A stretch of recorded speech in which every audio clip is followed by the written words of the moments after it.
नाविका जी, दो तीन चीज़ें कहनी है। पहले तो बहुत बहुत नमस्कार कि आपने मुझे आमंत्रण दिया। और मेरे सह पैनलिस्ट को भी बहुत नमस्कार।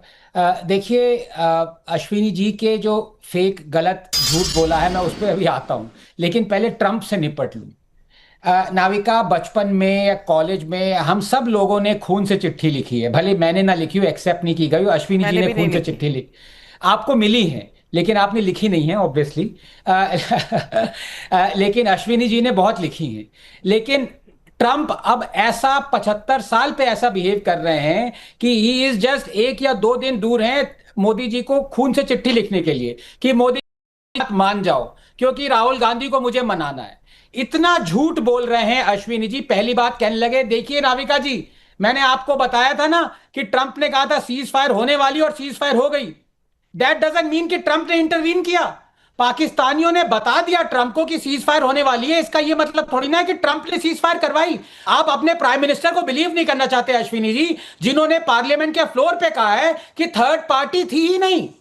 देर was no third party mediation. किसी उन्होंने ये नहीं कहा था कि किसी भी प्राइम मिनिस्टर या प्रेसिडेंट वर्ल्ड के ने हमारे दोनों पाकिस्तान और इंडिया के बीच में सीज फायर में मेडल नहीं किया। उनकी बात को आपको विश्वास करना नहीं है, ट्रंप की बात को विश्वास करना है। और दूसरी बात मैं आपको बता दूं, प्लीज आप झूठ मत बोलिए। दो उसमें जुलाई में जितना हमने लिया था उससे ज्यादा हमने रशियन ऑयल सितंबर में लिया, अगस्त में लिया, और सितंबर में उतना ही लिया है। सप्लाई और डिमांड पे थोड़ा फ्लक्चुएट हो सकता है आगे जाके हो, लेकिन बंद किया है ये आपको किसने कह दिया? हमने इतना ज्यादा 40% ऑफ अवर इंपोर्ट्स हम रशियन ऑयल ले रहे हैं, बंद नहीं किया है। और दूसरी बात यह है, जितना हमने लिया नाविका, मैं अब 1 मिनट ले लूंगा आपसे।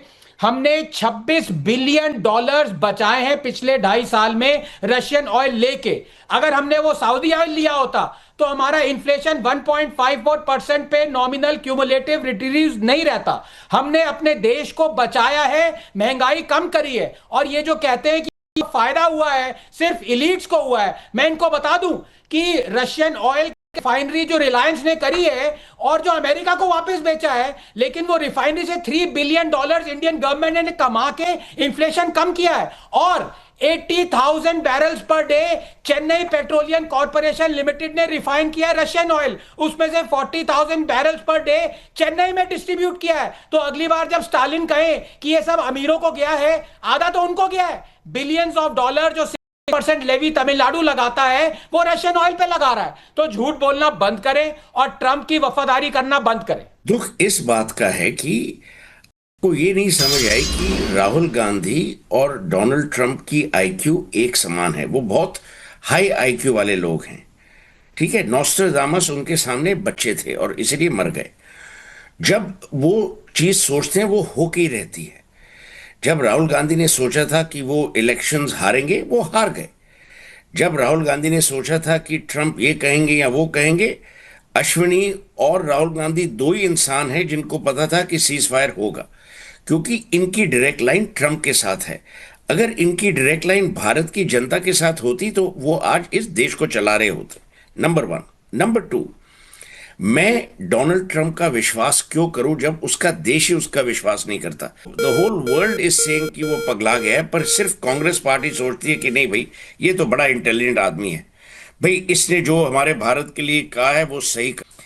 मेरा कहने का सिर्फ यही है। और देखिए अजीज खान साहब, जब मैं बात कर रहा हूं वो बात करते ही जाने, उनकी आवाज ही नहीं सुनाई दे रही, पर वो फिर भी बात करते जाने।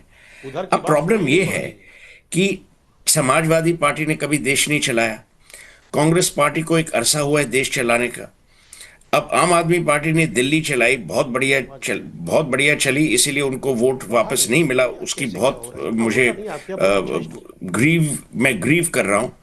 तो आप उस आदमी का सपोर्ट ले रहे हैं, उस आदमी के दिमाग को आप एक एविडेंशियल सपोर्ट दिखा रहे हैं। मैंने अगर किसी को चुनना भी है, एक ढंग के इंसान को चुनिए ना। डोनाल्ड ट्रंप अब आपका इंटेलेक्चुअल सेवियर बन गया है, उसमें तो आपको और बदनामी होगी।